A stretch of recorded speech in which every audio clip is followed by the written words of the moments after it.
What's up, guys? It's Monday, August 4th, and we have another update for you. Today we're going to be talking about GSE affidavits, listing agents, short sales, and how all of you can stay out of jail and make some money at the same time. Dynamite!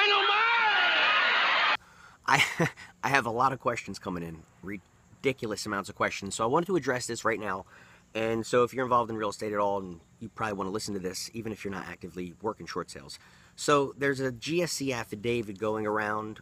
First was seen, surprised, by Bank of America.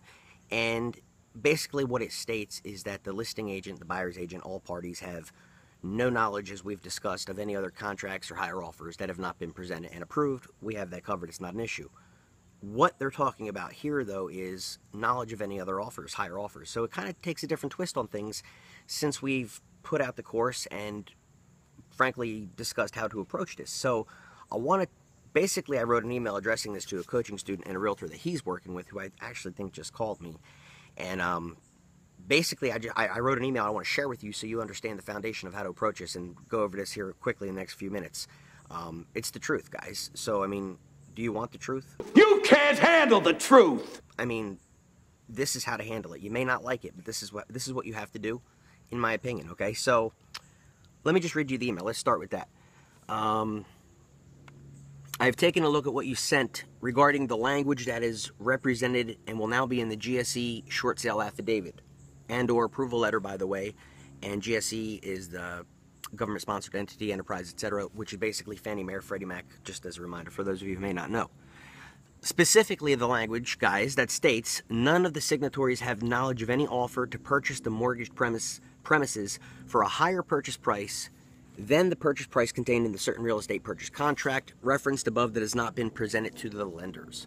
So basically, it's stating an offer. They're not saying a signed contract. They're not saying a fully executed contract. They're talking about an offer. So we'll come back to that in a minute. But what I wrote here, first of all, that sentence is obviously rather vague, but it does put upon the signatory an affirmative duty, particularly to the listing agent, okay, listing agents, to make sure that all offers received on the property are submitted to the lender or lender representatives. The mere fact that they might be a higher purchase price offer is not necessarily cause for concern.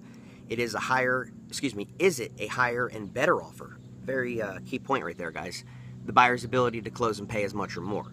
That would be the concern for the investor in that situation. Nevertheless, if the listing agent takes on the listing, they then have a fiduciary duty to comply with what they know will be sought of them at the end by the terms of the GSE affidavit.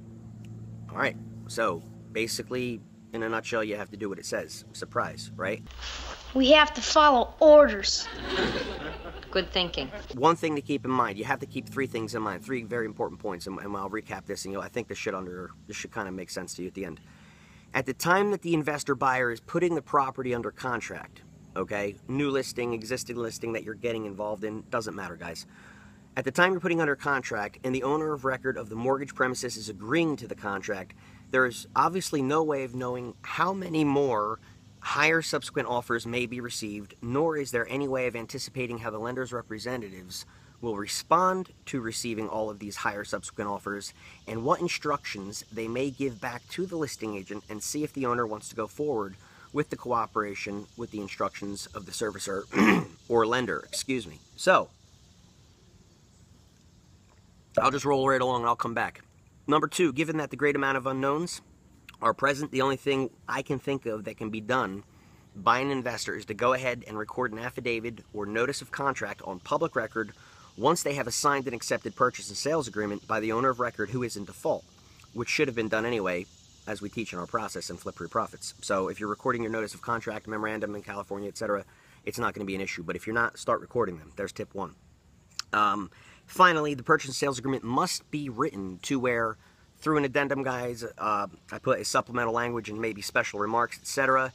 It allows that the counteroffer to match or equal any higher subsequent offers that are received and presented to the lender representative and approved, etc., etc. Why? In this way, the recording of the affidavit is completely ethical and legal, and it's not clouding title. But here's the specific language. And I could maybe put a download link on my blog, the new one I'm using now, The Wise Guy. Again, the was taken, so thewiseguy.com. I'll put a link where you can download this language, and I'll update Flip Free Profits for the members who have our course. But here's the language.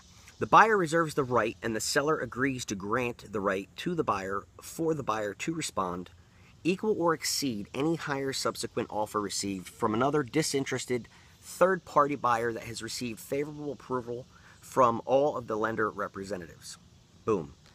And that should do it right there. So basically what that allows us to do, I'll continue on, this then keeps the investor buyer in the game and allows them to back out if they want to, or sign over their contractual rights to somebody else in the form of the release and termination of contract, surprise, once again as currently taught and abiding by all terms of any short sale affidavit and or approval letter.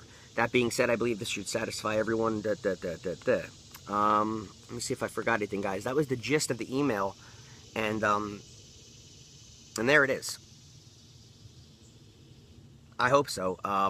You know, it's not, again, keep in mind, we're talking specifically here when you decide or you elect to not buy the house, not continue through with the purchase, and step aside and get paid for doing so.